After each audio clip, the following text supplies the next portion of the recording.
बिस्मिल्लाहिर्रहमानिर्रहीम। अस्सलामु अलैकुम वरहमतुल्लाहि वबरकातुहू।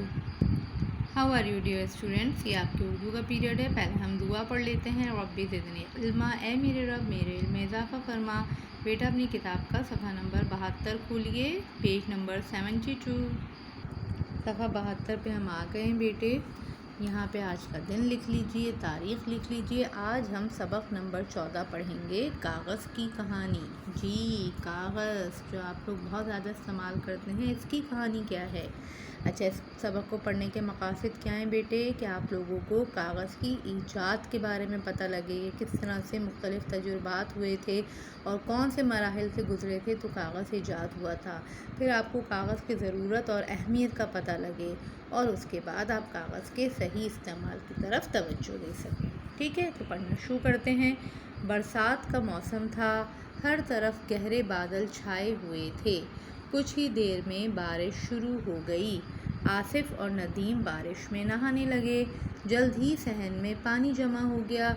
आसिफ और नदीम भागे भागे गए और अपनी कापी में से कागज़ फाड़ कर लाए। दोनों ने कागज़ की कश्तियाँ बनाई और सहन में खड़े पानी में चलाई। सायरा बरामदे में खड़ी सारा मंजर देख रही थी। उसने फ़ौरन अम्मी को बुलाया और दोनों की शिकायत की।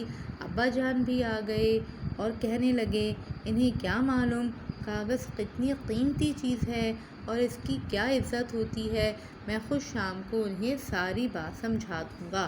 शाम को सारे बच्चे अब्बा जान के पास आकर बैठ गए। अब्बा जान बोले, अब मैं बताता हूँ कि कागज़ ना होता तो क्या होता। बहुत पहले की बात है कि कागज़ ईजाद होने से पहले लोग लिखने के लिए कछुए के खोल, जानवरों की हड्डियाँ और पत्थर वगैरह इस्तेमाल करते थे। जी बेटे, शुरू से तो कागज़ नहीं है ना। जब कागज़ ईजाद नहीं हुआ था तो उससे पहले लोगों को लिखने की ज़रूरत पड़ती थी, तो वो लोग किस पर लिखते थे, कछुए के खोल पर, जो उसकी स्किन होती है ना, शैल होता है, उसके ऊपर। जानवरों की हड्डियों पर भी लिखते थे और पत्थरों पर भी लिखते थे। लेकिन ये बहुत मुश्किल काम था और रफ्ता रफ्ता कछुए के खोल भी कम होते गए, कम होते गए। ठीक है ना। अब जाहिर सी बात है, कछुआ का शैल कब मिलेगा आपको, जब कछुए का शिकार होगा, कछुआ मारा जाएगा, तो फिर वो भी कम होने लगे। तो लोगों ने बांस और लकड़ी का इस्तेमाल शुरू किया। फिर किस पे लिखने लगे, बांस पे और लकड़ी पर। ये इस तरह होता कि बांस या लकड़ी के लंबे लंबे टुकड़े तैयार किए जाते। बांस के टुकड़े को चोचियान और लकड़ी के टुकड़े को मोचियान कहते थे। ठीक है, जो बांस के टुकड़े होते थे लंबे लंबे, उन्हें कहते थे चोचियान और लकड़ी के टुकड़े को मोचियान। इन टुकड़ों पर लिखने के बाद इनको रस्सी या धागे में तरतीब से पिरो देते थे तो ये किताब बन जाती थी। देखें कैसे किताब बनाया करते थे, लकड़ी के टुकड़ों की, बांस के टुकड़ों की। ये तरीक़ा बहुत अरसे तक जारी रहा। फिर लोगों ने लिखने के लिए रेशम का कपड़ा इस्तेमाल करना शुरू किया। ये बहुत कीमती पड़ता था। जैसे जैसे लोगों में, अगले सफ़े पर आइए, लिखने का रिवाज बढ़ता गया, ज़रूरत हुई कि सस्ती और आसान चीज़ तलाश की जाए जिस पर लिखा जा सके। कहते हैं ज़रूरत ईजाद की माँ है। जी जनाब, ये एक मुहावरा है, ज़रूरत ईजाद की माँ है। हुआ यूँ कि एक बहुत पुराना मकबरा दरियाफ्त हुआ।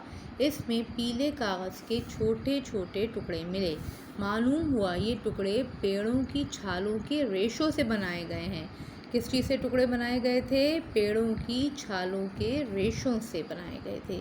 लेकिन ये कागज़ बहुत खुरदरा था, अनस्मूथ था, बहुत रफ़ था और उस पर लिखना बहुत मुश्किल था।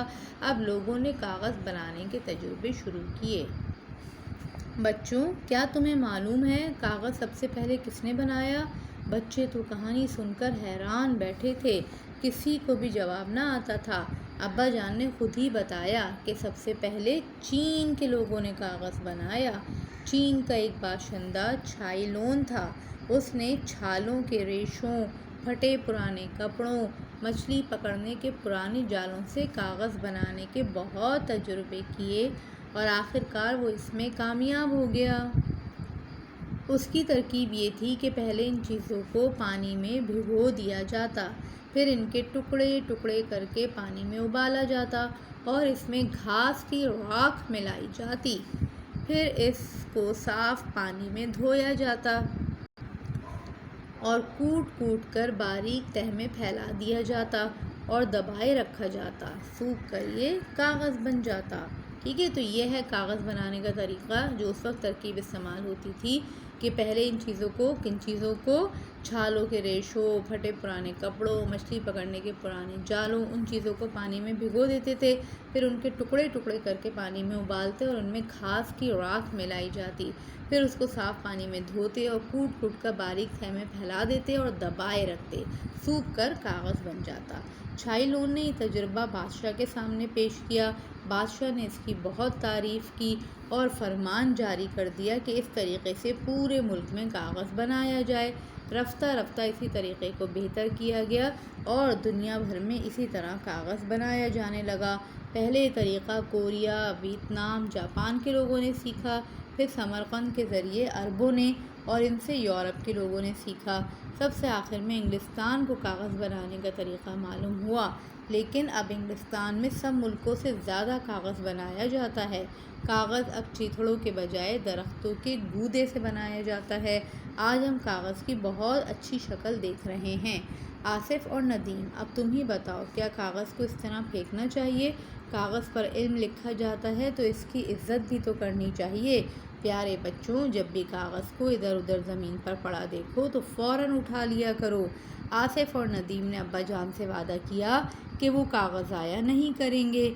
ابا جان، ہمیں تو معلوم ہی نہ تھا کہ کاغذ اتنی مشکل سے بنتا ہے۔ اب تو ہم سب کاغذ کی کہانی جان گئے۔ ٹھیک ہے بچوں، تو یہ تھی کاغذ کی کہانی۔ آپ کو تدریسی مقاصد حاصل ہو گئے ہیں، آپ کو پتہ لگ گیا کہ ایجاد کیسے ہوئی تھی، کون سے تجربات ہوئے تھے اور کن مراحل سے گزرے تھے۔